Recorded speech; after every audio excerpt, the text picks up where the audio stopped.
भाइयों, बात मत करो। बैंक किसे कहते हैं? बैंक क्या होता है? तो आप सुनते होंगे, पेटीएम का लाइसेंस भारत सरकार ने खत्म कर दिया था बीच में। तो उसने कुछ लॉ के अगेंस्ट काम कर दिया था। पेटीएम है, ये फोन पे है, गूगल पे है, एयरटेल मनी है, अलग अलग कई सारे हैं। ये पेमेंट बैंक है। गुड। तो पेमेंट बैंक बैंक नहीं है। ये तो एक तरीके का वॉलेट है कि मैं पहले जेब में पैसा लेके जाता था, अब मैं जेब में ना लेके इनके ऐप में लेके जा रहा हूँ और कहीं मुझे पे करना है तो पे कर देना।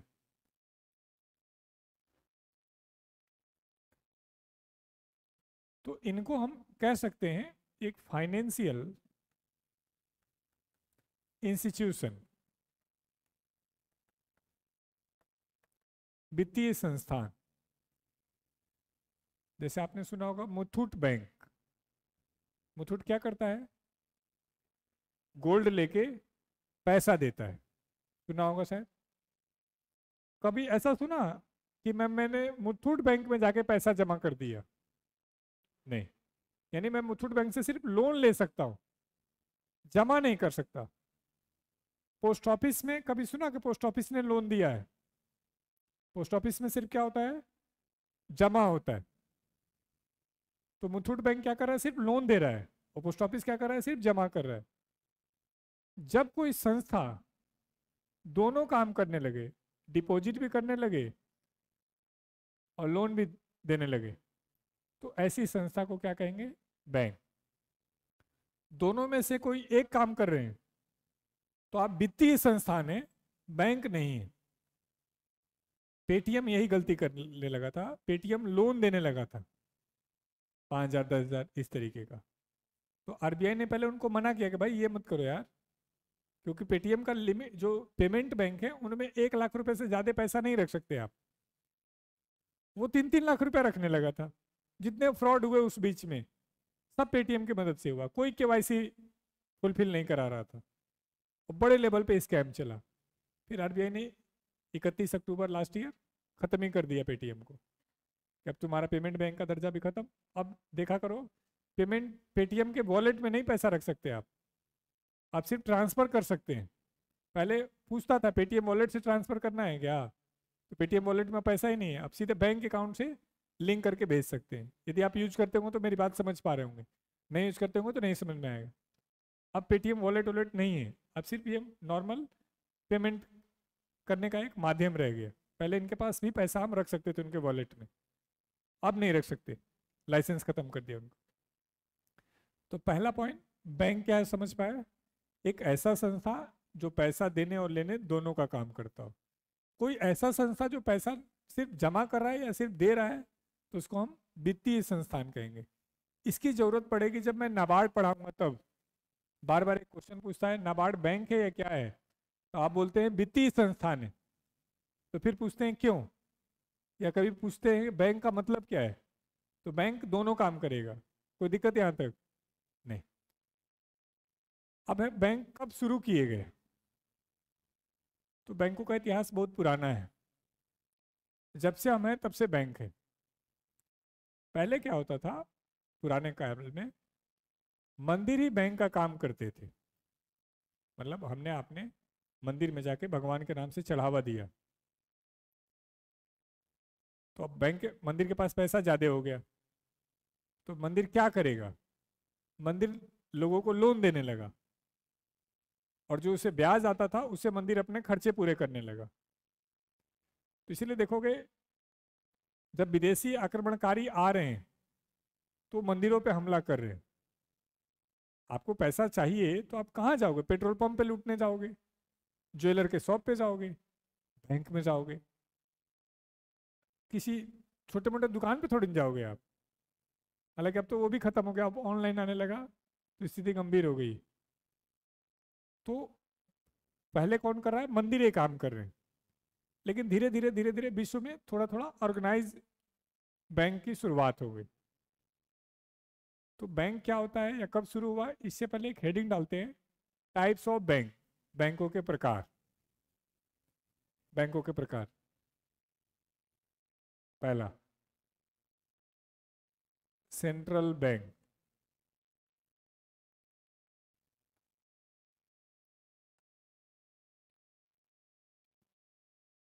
सेंट्रल बैंक, केंद्रीय बैंक, केंद्रीय बैंक, सेंट्रल बैंक। अच्छा, आप में से कुछ बच्चे क्या करते हैं, हिंदी इंग्लिश दोनों लिखते हैं। भाई आपने एक ही लिखना है, मेरी मजबूरी है, मुझे दोनों लिखना है। तो आप जिस भी लैंग्वेज के हो वो लिखिए। हाँ, आप भी नोट्स बना रहे हो फ्यूचर में कि मैं बेच दूंगा, तो कोई खरीदेगा नहीं, ध्यान रख लेना। क्योंकि मेरा टिपिकल होता है, मेरी क्लास सबको समझ में आ जाए, ये भी टफ टास्क है।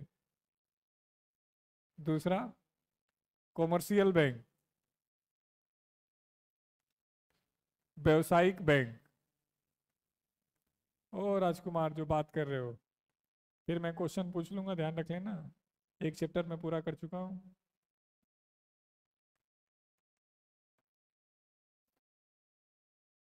है भाई, कुत्ते बाहर रहे हैं। ये मेरी क्लास में आते हैं, सबकी में आते हैं? सबके में आते हैं, फिर ठीक है। रेगुलर है ये, हैं?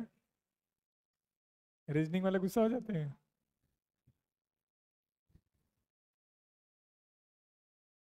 ना ना, मारना मुरना नहीं। व्यवसायिक बैंक, हाँ फिर तो मारना है। तीसरा इंडस्ट्रियल बैंक, औद्योगिक बैंक।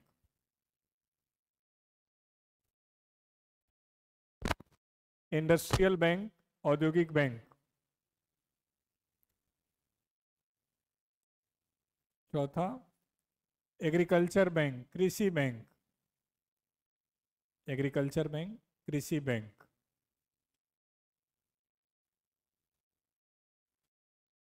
एग्रीकल्चर बैंक, कृषि बैंक। और पहला हेडिंग डालिए सेंट्रल बैंक, केंद्रीय बैंक।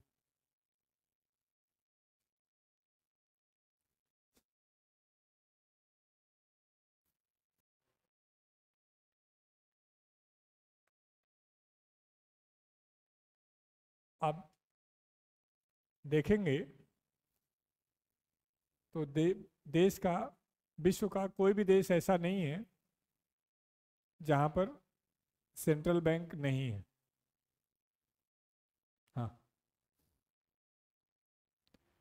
टैक्स क्या होता है? टैक्स किसे कहते हैं, कर किसे कहते हैं?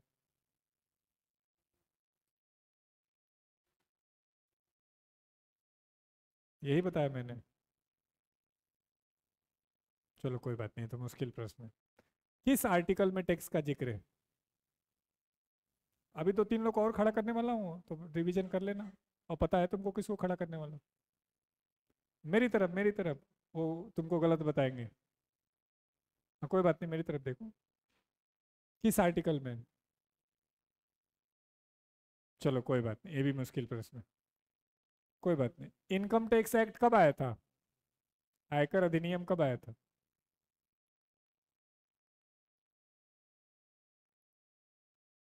चलो, कोई पूरे चैप्टर में कोई एक क्वेश्चन बताओ कि जी ये पूछो, ये बता दूंगा। चलो कोई बात नहीं, ये भी सब हटा दो। तुम तीन टैक्स का नाम बता दो।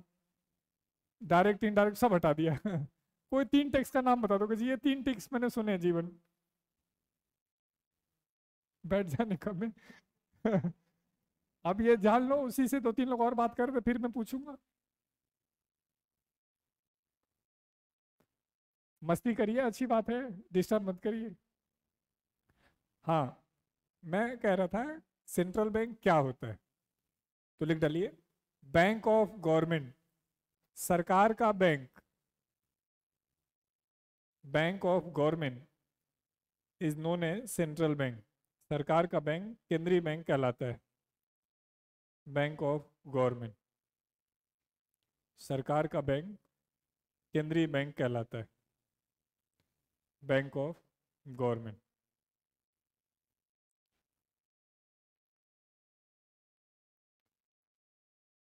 तो प्रश्न है कि क्या कोई ऐसा बैंक है जो सिर्फ सरकार के लिए काम करता है? तो जवाब है कि हाँ, तो वो है आरबीआई। मुकेश अंबानी के पास चाहे कितना पैसा होता है, अडानी देश खरीद लें, लेकिन वो आरबीआई में अकाउंट नहीं खुलवा सकते। यानी यहाँ सिर्फ सरकार का अकाउंट होगा। तो विश्व का सबसे पहला सेंट्रल बैंक, देखो first central bank in world, विश्व का पहला केंद्रीय बैंक, बैंक ऑफ इंग्लैंड।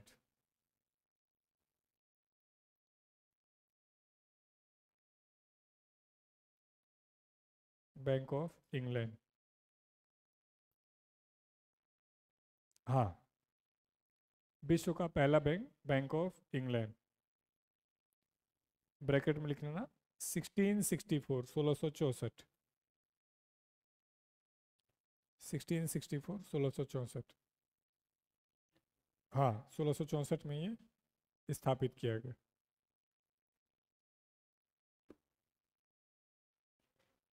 हाँ, बैंक, ओल्डेस्ट सेंट्रल बैंक, विश्व का सबसे पुराना केंद्रीय बैंक, बैंक ऑफ इंग्लैंड, 1664, 1664। अब दोस्तों अगला पॉइंट लिखिए, Indian central bank is RBI. Bharat का केंद्रीय बैंक आरबीआई है। Indian central bank is RBI, Bharat का केंद्रीय बैंक आरबीआई है।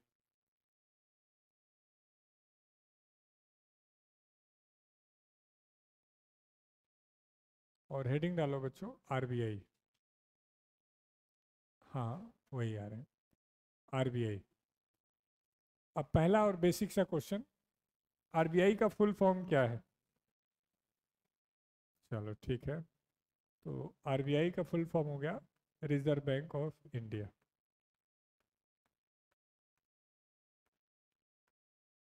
ये कब स्थापित किया गया? हाँ, तो लिख डालें, इस्टेब्लिश्ड ऑन 1 अप्रैल 1935। इसकी स्थापना 1 अप्रैल 1935 को की गई। 1 अप्रैल 1935 बाय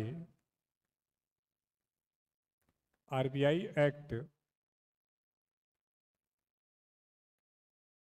1934, आरबीआई अधिनियम 1934 के द्वारा, बाय आरबीआई एक्ट 1934, आरबीआई अधिनियम 1934 के द्वारा। तो एक्ट कब आया? 34 में। इस्टेब्लिश्ड कब हुआ? 35। अब ये शुरू कहाँ से किया गया था? तो आप देखोगे कि जब अंग्रेज आ रहे हैं तो वो शुरू में यहाँ से नहीं आए हैं, वो यहाँ से आए हैं। यदि मैप देखोगे थोड़ा, तो वो पहले कोलकाता को अपना जगह बनाते हैं। कोलकाता आज का बिहार, उड़ीसा, पूरा बंगाल, सब कोलकाता है। फिर जब, हाँ, वही बांग्लादेश वाला। फिर जब थोड़ा सा प्रशासन इनका बड़ा होता है तो इनको यहाँ से रास्ता मिल जाता है, और फिर ये महाराष्ट्र आते हैं, तो बॉम्बे में बनते हैं, और फिर धीरे धीरे समुद्र के किनारे, और एक समय आता है जब दिल्ली में आते हैं। तो लगभग जितनी संस्थाएं शुरू में इस्टेब्लिश होंगी वो सारी कोलकाता में इस्टेब्लिश होंगी। तो लिख लेंगे, it was established in Kolkata. इसकी स्थापना कोलकाता में की गई, इस्टेब्लिश्ड इन कोलकाता।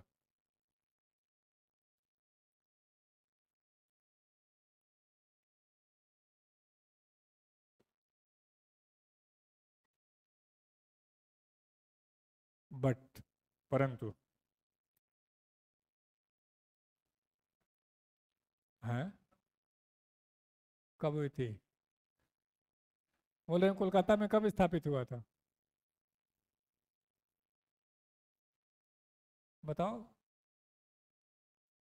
रुको, आरबीआई कब स्थापित हुआ? 1 अप्रैल 1935 को। तो मैंने कहा कोलकाता में स्थापित हुई थी। तो अरे तो कब स्थापित हुई कोलकाता में? बस। बट, परंतु present head office is Mumbai, परंतु वर्तमान मुख्यालय मुंबई है। Present head office is Mumbai, वर्तमान मुख्यालय मुंबई है।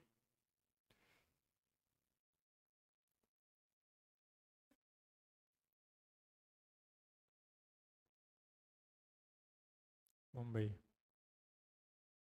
ये क्वेश्चन पूछते कि कब शिफ्ट हुआ, तो कब शिफ्ट हुआ? 37 में। उससे पहले कहाँ है? मुंबई। चलो एक क्वेश्चन है तुम्हारे लिए, ये चीज़ें मैं शेयर नहीं करना चाहता हूँ लेकिन कर लेता हूँ।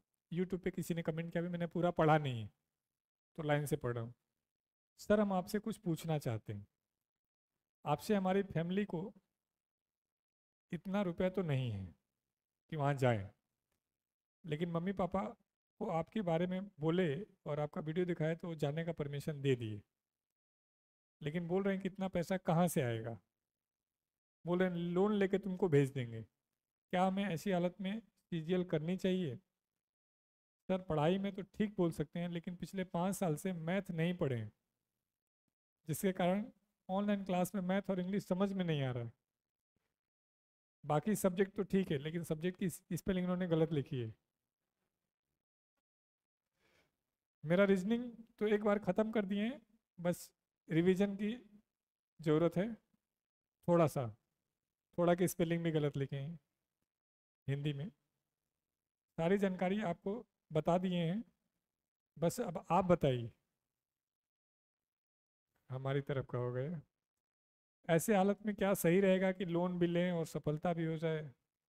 अब ये सबके लिए है, हालांकि ऑनलाइन में रिप्लाई करता तो अच्छा होता। हम ऐसा कुछ भी नहीं करा रहे हैं जिसके लिए आपको लोन लेने की ज़रूरत है। शर्त यह है कि आप समर्पित हैं तो।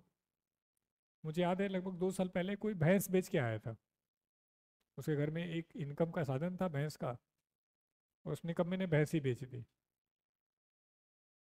और जब मैं उसका टेस्ट लिया उसको कुछ नहीं आता था। मैं भाई तू चला जा, नहीं सर हम कुछ करेंगे, ये करेंगे वो करेंगे। तो प्रगति के लिए प्रयास करना बहुत जरूरी है, हर किसी को करना चाहिए, लेकिन घर की स्थिति भी देखनी है, अपनी एबिलिटी भी देखनी है। जोश जुनून 2 दिन रह सकता है, 4 दिन रह सकता है। हाँ, हम ये नहीं करें कि उसको नहीं करना चाहिए था, वो रुकता 6 महीने 8 महीने 10 महीने तो वो कुछ करके जाता, लेकिन घर की स्थिति नहीं 8 महीने की, तो कुछ तो 4 महीने 5 महीने में करके दिखाओ, जिससे गुरुकुल आपको हेल्प करे कि ठीक है भाई तुम पढ़ना चाहते हो, पैसे की वजह से नहीं जाने दूंगा, पढ़ के तो दिखाओ। नहीं, तुम्हारे पास तो दिन भर में ऐसे 50 मैसेज आते हैं कि जी हम गरीब हैं, हम पढ़ना चाहते हैं। गरीब तो पूरा देश है यार, हम लोग खुद गरीब हैं। कहे जी ऐसा गरीब सबको बनाओ है। हमने अपनी सफलता छीन के लिए, आप लोगों में कोई भी ऐसा नहीं होगा जिसकी स्थिति मेरे परिवार जितनी रही होगी। हमारे परिवार की स्थिति नहीं थी कि 3,000 भी भेज पाए, हालांकि तब 3,000 की वैल्यू आज के 10,000 के बराबर ही है, क्योंकि तब मेरी सिक्योरिटी गार्ड की सैलरी 3200 थी, आज सिक्योरिटी गार्ड की सैलरी 12,000 है, तो महंगाई उतना ही बढ़ा है। तो मतलब ऐसे प्रश्न का जवाब मैं हालांकि आराम से दूंगा। तो आप में से कोई इस परिवार वाले बैकग्राउंड से आया हो तो अच्छा पढ़ोगे तो मैं हेल्प कर दूंगा, पैसे की वजह से नहीं जाने दूंगा। पढ़ने का मतलब नंबर लाना नहीं है, दिखना चाहिए कि रात को 2 बजे तक पढ़ रहे हो, ये नहीं कि हाँ जी रात को मैं वीडियो देखता हूँ, तो वो हमें खैर पता चल जाता है। तो कुछ मैसेज आपको करना था, चला गया होगा। तो हमने कहा इस्टेब्लिश कहाँ हुआ था? कोलकाता में, लेकिन प्रेजेंट में कहाँ है? मुंबई में। अब जो आरबीआई था, ये किसी कमेटी ने रिकमेंड किया था कि ऐसा करो एक सेंट्रल बैंक बनाओ। तो किस कमेटी ने रिकमेंड किया था? तो लिख लेंगे RBI was established by the suggestion of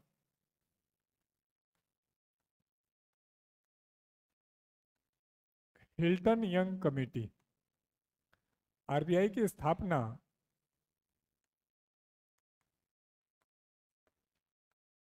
Hilton young समिति के सिफारिश पर की गई थी।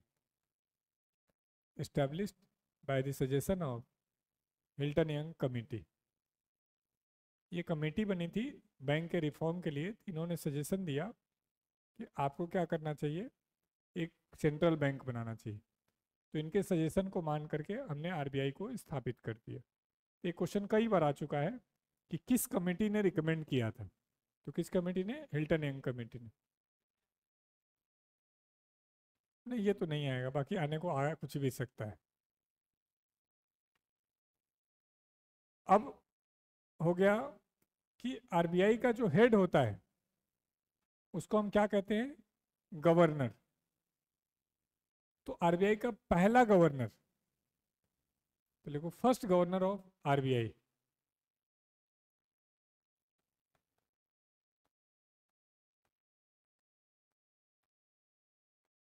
तो पहला गवर्नर कौन है? ओसबोर्न स्मिथ है।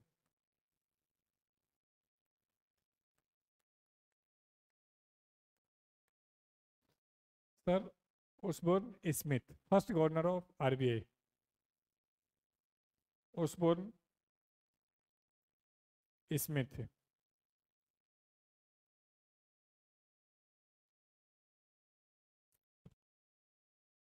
ध्यान से देखो तो ये अंग्रेज है।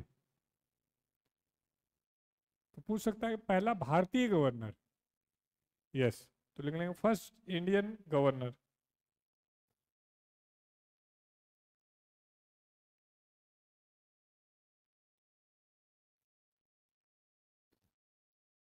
पहला भारतीय गवर्नर, फर्स्ट इंडियन गवर्नर।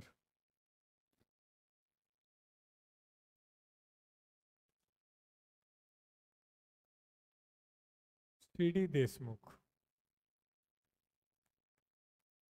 कभी एक क्वेश्चन पूछ ले कि जब देश आजाद हुआ था तब आरबीआई का गवर्नर कौन था, तो संयोग से यही थे। 43 से 48 तक यही थे, तो आज़ादी के टाइम भी यही थे।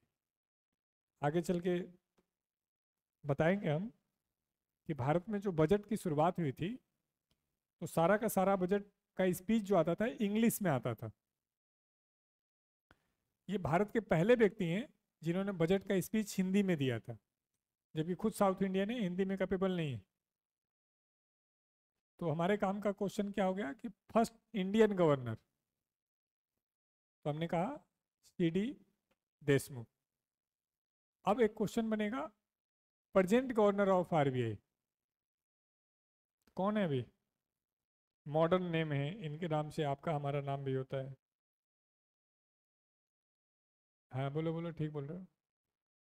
संजीव मल्होत्रा या संजय मल्होत्रा? हाँ फिर ठीक। देखो प्रेजेंट गवर्नर ऑफ आरबीआई,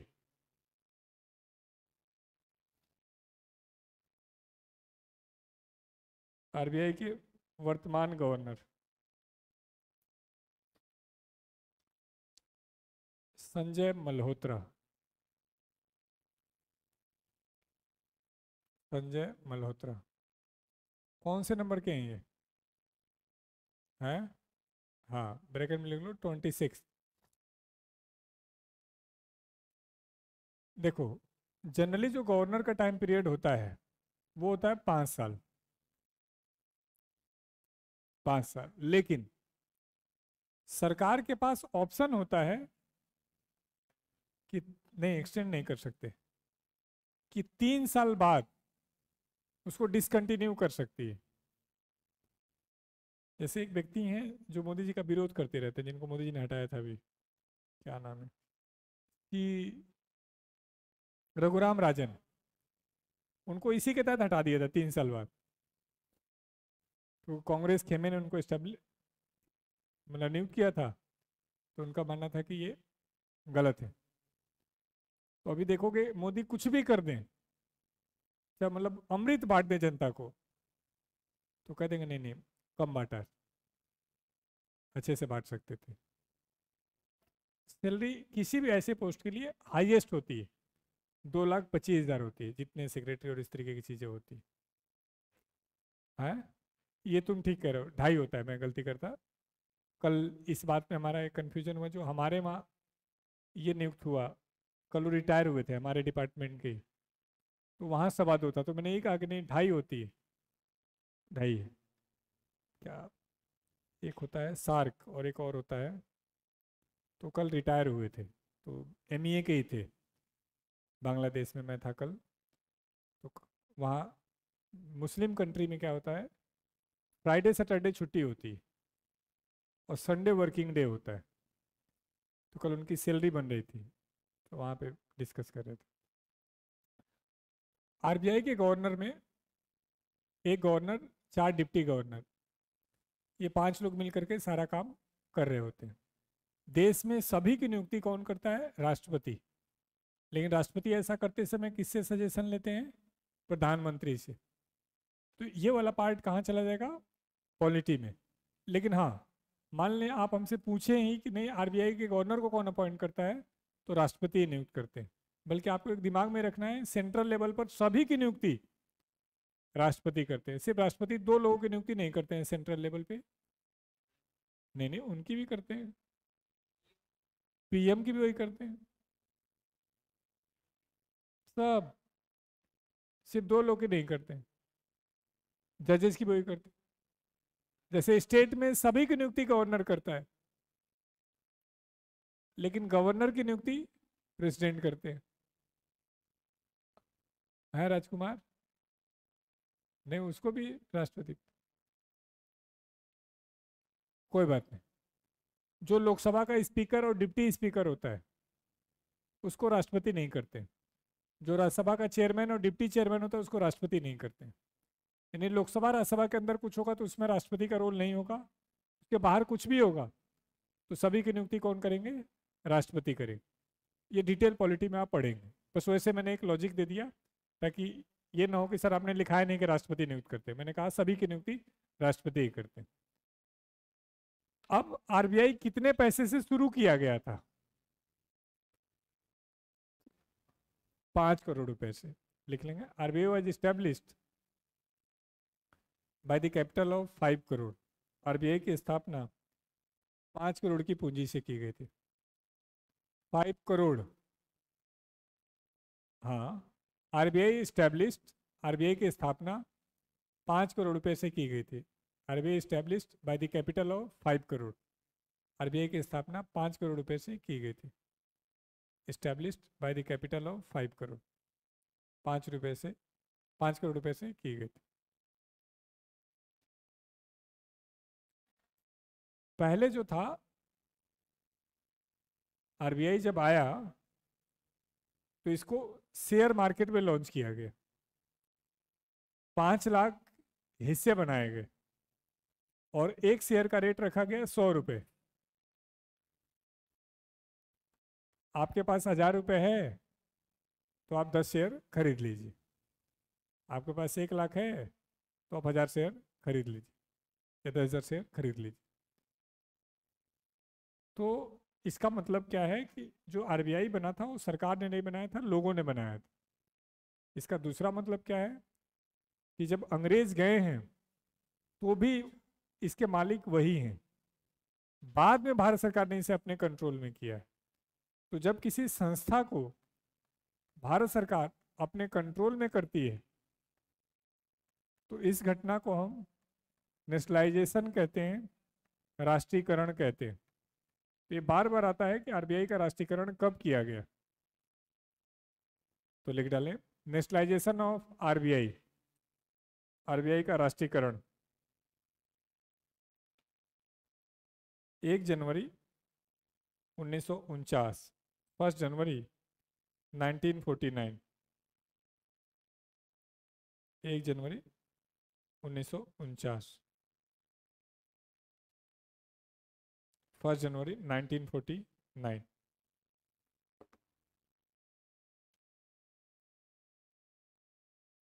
अब दोस्तों 1 जनवरी 1949, इसका मतलब ध्यान से देखो तो आज़ादी के बाद भी आरबीआई पर अंग्रेजों का कंट्रोल दिखाई दे रहा है। यानी आज़ादी हमें एक साथ नहीं मिली है, थोड़े थोड़े थोड़े करके हमने अपना, जैसे मान लो आप ऑफिसर बन जाओगे तो ऐसा नहीं कि आपके घर की सारी प्रॉब्लम एक दिन में ख़त्म हो जाएगी। तो उसी तरीके से देश भी आज़ाद हुआ तो उसके बाद धीरे धीरे हमने अपने कंट्रोल में लिया। तो ये तो वह बेसिक सी पॉइंट कि आरबीआई कब बना, किसके कहने से बना, कितने रुपए से बना, पहला चेयरमैन कौन था, आज कौन है, ये लगभग सबको आता है हर बुक में। क्या जो इम्पोर्टेंट है, तो हेडिंग डालो फंक्शन ऑफ आरबीआई, आरबीआई के कार्य।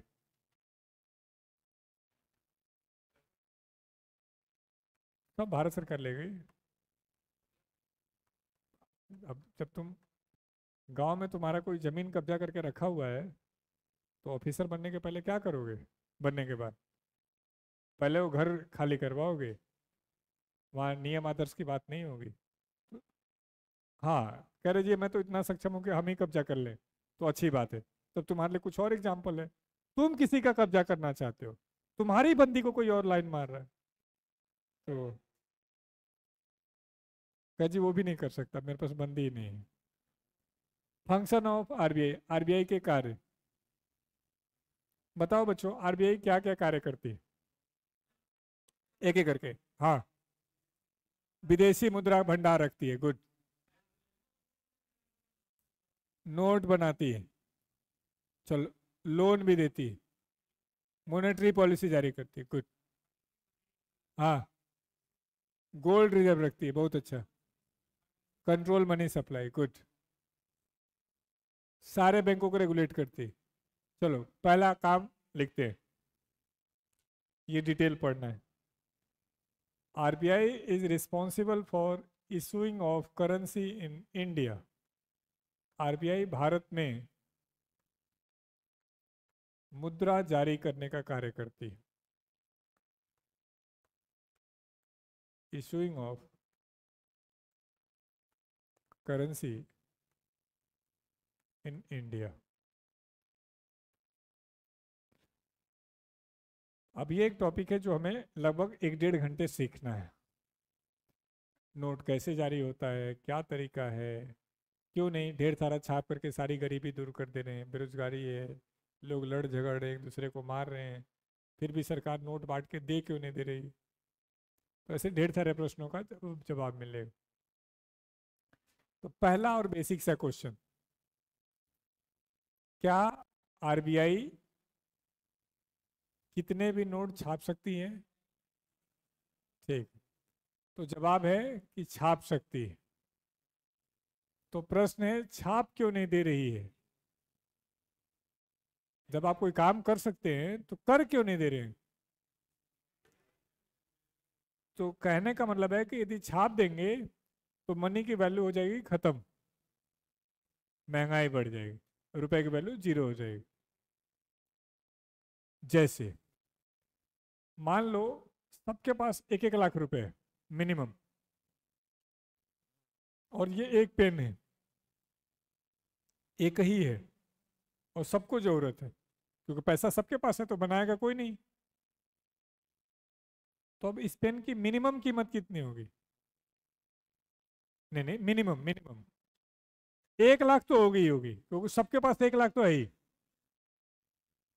तो 1 लाख से ज्यादा ही होगा, कम नहीं होगा, यानी मिनिमम 1 लाख हो गया।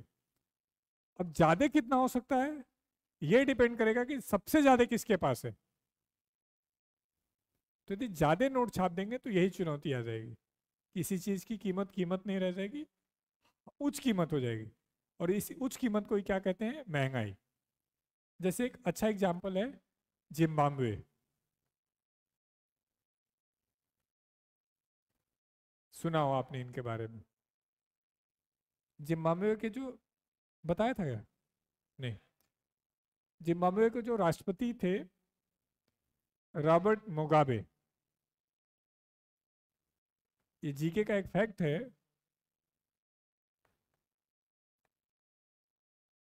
कि ये वर्ल्ड में सबसे लंबे समय तक चुने गए राष्ट्रपति हैं। इतने लंबे समय तक कोई राष्ट्रपति रहा ही नहीं, क्योंकि 35 साल, क्योंकि ये किसी को जीतने ही नहीं देते थे, इसलिए कोई इनको हरा नहीं पाता था। दो बातें हैं, कोई हरा नहीं पा रहा है इसलिए आप जीते हुए हो, और एक है कि आप किसी को जीतने ही नहीं दे रहे हो तो इसलिए आप जीते हुए हो। तो इनका तरीका था मैं किसी को जीतने नहीं दूंगा, मतलब वोट होगा सब होगा, अब आप वोटर हो, आप वोट डालने जा रहे हो तो आपके पीछे पीछे गनमैन आएगा आपके सिक्योरिटी के लिए। आप मशीन तक पहुंच गए, आपने सर आप यहाँ खड़े हो जाइए, फिर मैं वोट डाल के आऊँगा, फिर मुझे लेके जाइएगा। उनका ऐसे मत करो, ये बटन है इसको दबा दो, नहीं तो हम ये दबा देंगे। तो उन्होंने कहा जब यही करना था तो खुद ही कर लिया होता, हमको क्यों बुलाए। कहा गलत बात मत करो, डेमोक्रेसी है, डेमोक्रेसी में जनता ही निर्णय लेती है, जनता सही निर्णय ले ये जिम्मेदारी हमारी है। तो ये सही निर्णय ये है, इसका मतलब क्या है, चुनाव हो रहा था लेकिन तानाशाही तरीके से हो रहा था, दिख रहा था सब कुछ। जैसे मोदी पे भी यही आरोप लग रहा है कि करते अपनी वाले हैं, बस दिखाते हैं कि डेमोक्रेसी है। किसी ने कहा हमें नया वेंडर चाहिए, कहा किसको किसको चाहिए आ जाओ, तो 67 लोग को पकड़ के लेके गए, उनका नाम लिख लिया। अब उनको हर 3 दिन पे बुलाते हैं और FIR दर्ज करके पूछते हैं कि क्या बिजनेस करते हो, इसका टैक्स का डिटेल दिखाओ, इतना पैसा कहाँ से आया घर खरीद लिया इतना महंगा, ये गाड़ी जो लिए हो इसका सोर्स है। अब वो टीचर कंफ्यूज है कि मैं आंदोलन करने गया था अपनी ऐसी तैसी कराने गया। अब बच्चे सोशल मीडिया में कह रहे हैं टीचर धोखेबाज है, कुछ नहीं कर रहे, टीचर के घर वाले कह रहे हैं तुम धोखेबाज हो क्या कर दिए। तो अभी नई सरकार ऐसी है तो बहुत ज़्यादा हीरो नहीं बनना है। और मैं बात हो रही थी तो बताया कि जी किसी को नहीं छोड़ने वाला है, जो नहीं, हम लोग तो बहुत शांति से छोटा सा वीडियो बनाया था उस दिन, तुम लोग भी वीडियो में आए हो कुछ लोग। हाँ, तो रॉबर्ट मुगाबे तानाशाही तरीके से जीतते रहे। तो 2010 में यूएनओ ने कहा कि ऐसा करो आप पद छोड़ दो। का कैसी गलत बात कर रहे हो, जनता हमें सेवा का मौका दे रही है और मुझे सेवा करना पड़ेगा। अब यूएनओ के साथ दिक्कत क्या है कि यूएनओ का कोई भी सजेशन बाध्यकारी नहीं है, सिर्फ सुझाव दे सकता है। जैसे घर में मम्मी जो होती है, कोई भी उसका डिसीजन बाध्यकारी नहीं होता, सिर्फ सुझाव दे पाती है, डिसीजन होता है पापा का। तो यूएनओ कुछ वैसा ही है। यूएनओ ने कहा कि नहीं तुमको छोड़ना पड़ेगा, कहा मैं तो नहीं छोड़ता। तो अब यूएनओ ने मीटिंग बुलाई मेंबर्स कंट्री की और उन्होंने समझाया देखो वहाँ के लोग परेशान हैं, ये तानाशाही तरीके से काम कर रहा है। उन्होंने कहा जी हमें बताओ क्या करना है। उनका कोई बात नहीं, आप में से कोई भी देश जिम्बाब्वे से ट्रेड मत करो, ट्रेड नहीं करोगे तो वहाँ पे लोगों को वस्तुएं नहीं मिलेंगी, तो जनता विद्रोह करेगी, और विद्रोह करेगी तो इसको अपना पद छोड़ना पड़ेगा। लोगों ने कहा ठीक है जी हम बंद कर देंगे, हमें कौन सा इससे लगा। अब सभी देशों ने 2010 में आके ट्रेड बंद कर दिया। अब वहाँ वस्तुएं कम होने लगी, तो वस्तु कम होगी तो वस्तु क्या हो जाएगी, महंगी हो जाएगी। तो इन्होंने कहा कोई बात नहीं है, आप मत भेजो, जनता को पैसा छाप करके देना शुरू कर दिया। जनता खुश हो गई, कितना बढ़िया शासक है, बिना कुछ किए ही पैसा दे रहा है। लेकिन 2011 तक ऐसा हो गया कि जनता बोरे में पैसा भर के लेके जा रही है और जेब में सामान लेके आ रही है। जनता रोड पे आ गई कि यार तुमने पागल समझ रखा है, हमने पैसा मांगा था लेकिन इतना नहीं मांगा था।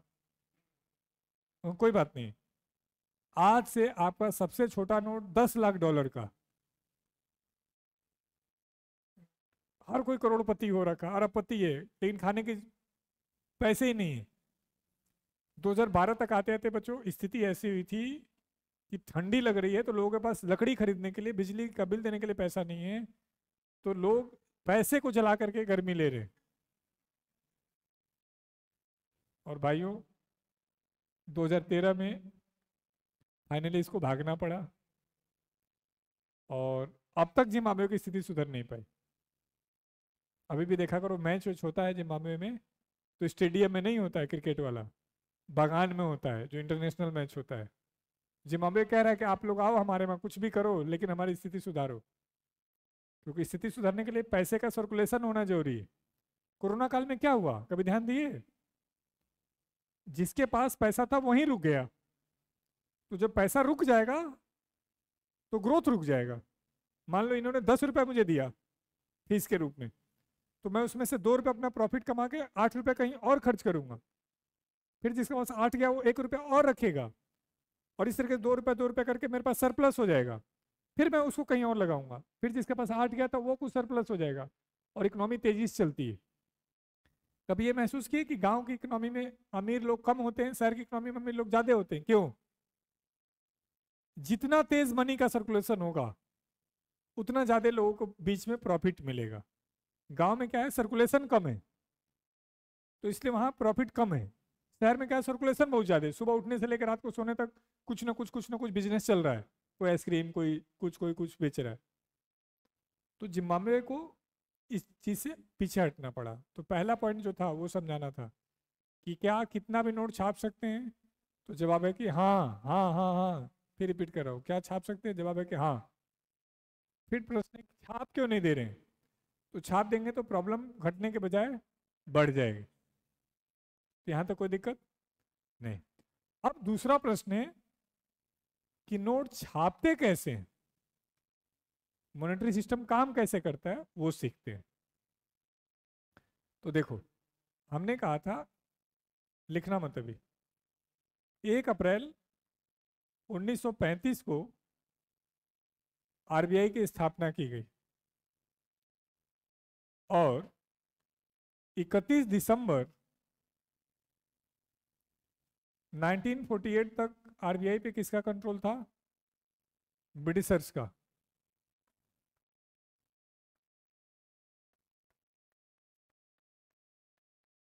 तो जो भी नोट छापा जाता था वो किसके नाम पे छापा जाता था? क्वीन एलिजाबेथ के नाम पे। सारा कंट्रोल किसका? एलिजाबेथ का। तो ध्यान से देखो, 15 अगस्त 1947 को हम आज़ाद हो चुके हैं, फिर भी बाद में नोट किसका चल रहा है? एलिजाबेथ के नाम पे। फिर हम 1 जनवरी 1949 को अपना कंट्रोल कर लेते हैं इसमें, और हमने नोट जारी करने का एक सिस्टम शुरू किया। लिखना मत अभी। PRS system. पीआरएस क्या कहता है? प्रोपोर्शनल रिजर्व सिस्टम, हिंदी में आनुपातिक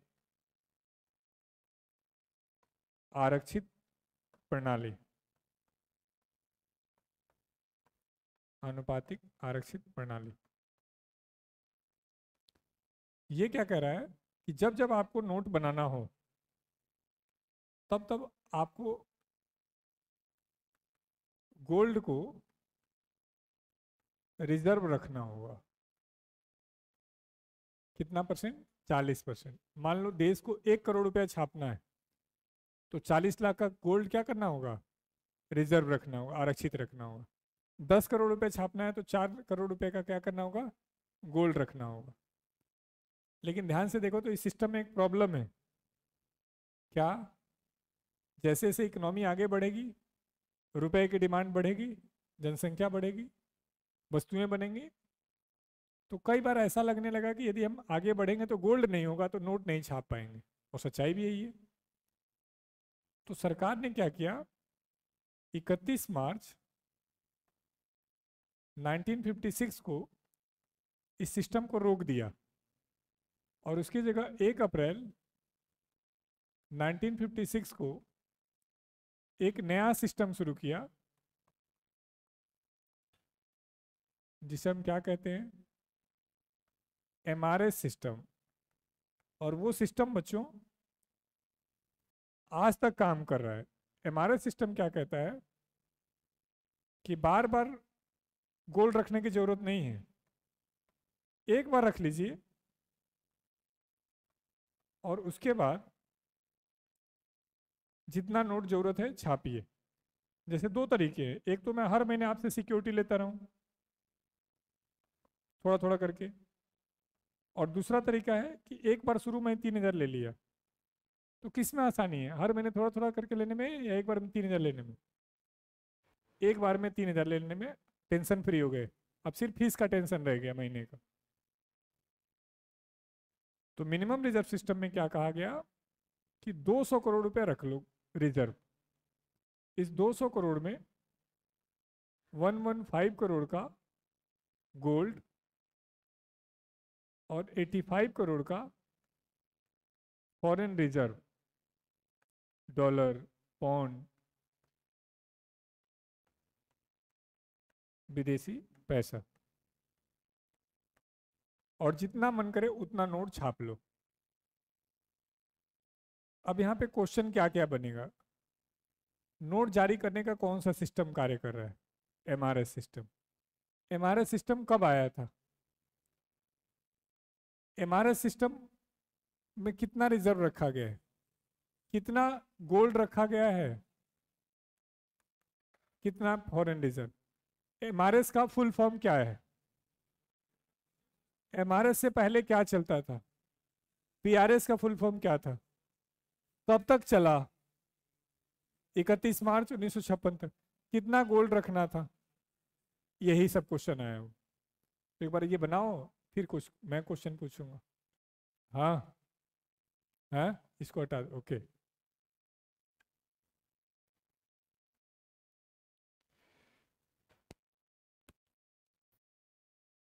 जो लोग लिख लिए हो ये ऐसे लिखना है, क्वेश्चन पूछ लेना। शाम को बेड पे जाते हो तो नींद आ जाती है, इसका मतलब मेहनत कम कर रहे हो। शाम लोग को गिरते ही नींद आती। नहीं नींद आती है तो तपस्या में बैठा करो यहाँ।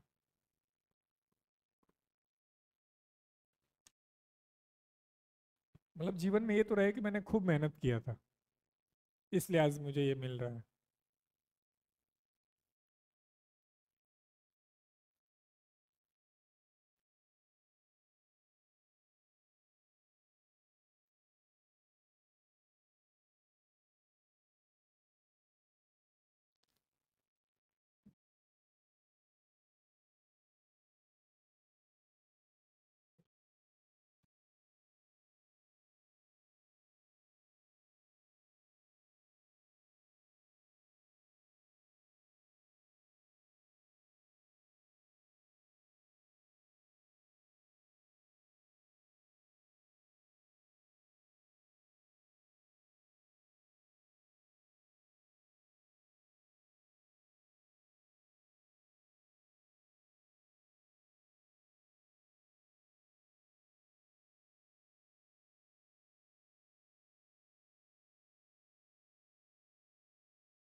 कोई क्वेश्चन हो तो पूछ सकते हैं।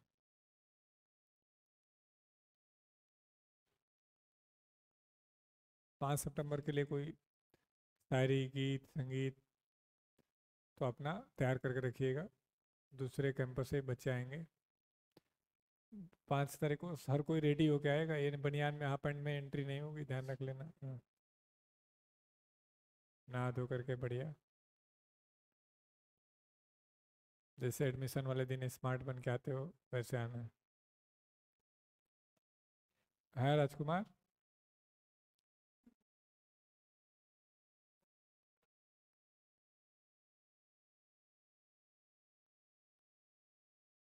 रोड, अच्छा, नहीं नहीं, पूरा ड्रेस में आओ। शर्ट तो होगा, पैंट तो होगा, कोई बात नहीं। अभी आपको पहले अनाउंस कर दिया है, थोड़ा सा अच्छा सा बन जाना। नहीं घर तो मत जाओ, ये जो घर हर सैटरडे भाग जा रहे हो, फिर मेरा सारा मेहनत जीरो कर दोगे। एक बार कंप्लीट विद्यार्थी तो बनो यार।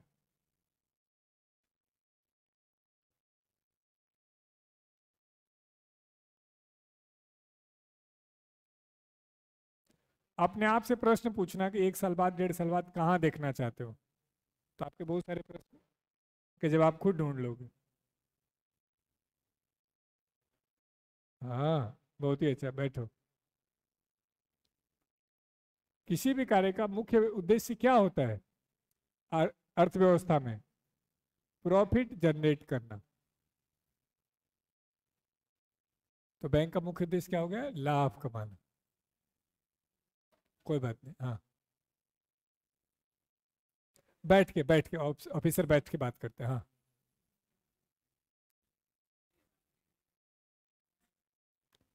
वो तो लेन देन करता है, ये मैंने कहा। प्लीज बात मत करें, फिर देख लेना, फिर मैं खड़ा करूंगा, हाँ। बोलो बोलो।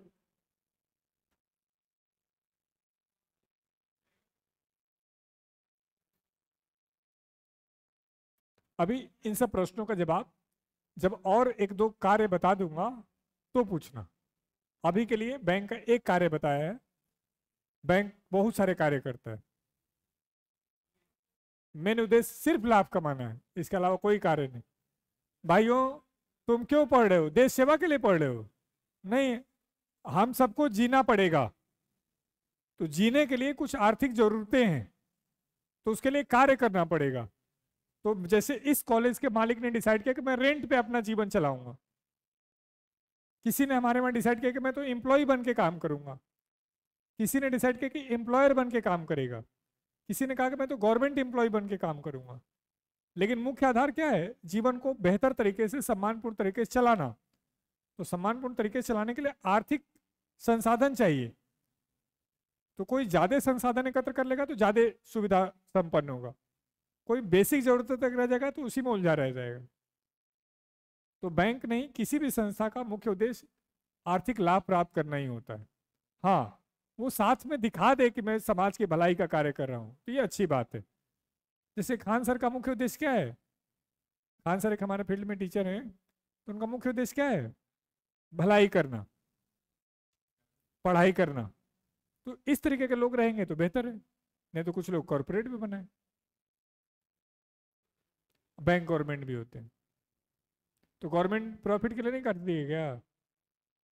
ओ राजकुमार, अब ये चैप्टर खत्म नहीं हुआ, रुक जा। हाँ, अब मैं क्वेश्चन पूछूंगा, इन्हें तो फिर सायरन बजेगा, हाँ। हाँ, अब आते हैं वापस। बस बस बस। पहला, कि क्या 200 करोड़ को बढ़ाया गया? तो जवाब है नहीं। 56 में रख दिया गया तो रख दिया गया। अब वही 200 करोड़ आज बढ़ के ज्यादा हो गए, तुमको समझ में आना चाहिए। लेकिन वो एक बार रख दिया गया, 200 करोड़। दूसरा पूछ रहे हैं गोल्ड का वजन कितना होगा? तो वजन कितना होगा पता नहीं, उस समय 115 करोड़ का रखा गया है। तो हाँ, वो तो बढ़ जाएगा, तो अंडरस्टूड है। 3,000 रुपये तुमने जो मेरे पास रखा है, मान लो तुम गोल्ड में रखते। एक प्रपोजल दिया था हमने किसी को कि आप अपने बच्चे को 1 लाख रुपए दे दो मुझे, और 12वीं तक हम 1 लाख में पढ़ा देंगे, कोई फीस देने की जरूरत नहीं। शर्त क्या है? वो 12वीं तक जाएगा नहीं घर, और दोबारा फीस भी नहीं देगा। लेकिन हर महीने मुझे कितने, हर साल मुझे कितने, 1,000 बच्चे इकट्ठे करने होंगे। तो ध्यान से देखो, 1 करोड़ रुपए आएगा मुझे। 1 करोड़ में कितना खर्चा हो जाएगा? 50 लाख, 80 लाख। तो उसी तरीके से सरकार ने एक बार 500 करोड़ रुपए रख लिया, 150 करोड़, ये सॉरी 85 उधर, और 115 उधर, बार बार नहीं। और कोई क्वेश्चन हो यहाँ पर? इसी से रिलेटेड पूछना, और कुछ मत पूछना अभी। है, ये आरबीआई एक्ट 1934 के तहत कुछ रिजर्व रखना होगा, तो वो रिजर्व इतना रखा गया। क्यों रखा गया है इसका जवाब अगली क्लास में जब मैं पढ़ाऊंगा कि नोट पे आई प्रॉमिस टू पे द बियरर लिखा गया, उसका मतलब क्या है। इससे रिलेटेड कोई क्वेश्चन पूछो। नहीं। अब मैं एक होमवर्क दे देता हूं। आरबीआई जितने जितने रुपए के नोट छापती है, उन सभी नोटों के एक एक नोट किसी व्यक्ति के पर्स में है, तो कुल उनके पास कितने रुपए हैं? समझ पाए? जितने जितने रुपए के नोट छापते हैं, उन सभी नोटों के एक एक नोट तुम्हारे पर्स में है, तो कुल कितने रुपए हैं तुम्हारे पर्स में, ये तुमको बताना है। वो मुझे नहीं पता। आज के रेट में जितने नोट चलते हैं उन सभी नोटों के एक एक नोट तुम्हारे पर्स में कुल कितने रुपए हैं, ये अगली बार का होमवर्क है। अभी के लिए इतना ही। Thank you, good night.